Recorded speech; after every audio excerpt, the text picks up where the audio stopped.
वापस गए हैं और अफ़गानिस्तान का अमन हम पहले रोज़ से कह रहे हैं। हमारा एक ही बयानिया है कि इस्तेहकाम और अमन अफ़गानिस्तान में, और वो बराह रास्त पाकिस्तान से उसके अमन का तल्लक है।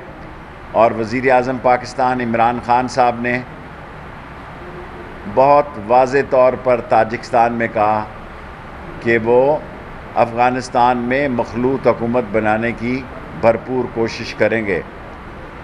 और दूसरी बड़ी बात जो है कि हम 1 महीने की छूट दे रहे हैं अगले महीने 30 अक्टूबर तक।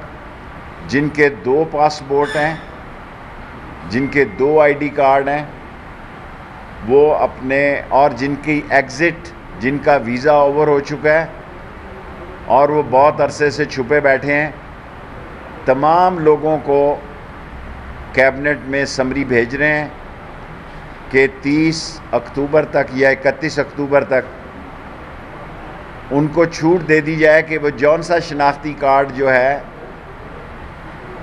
या जो पासपोर्ट है वो विड्रॉ करना चाहें तो दूसरे पासपोर्ट की उनको इजाज़त होगी।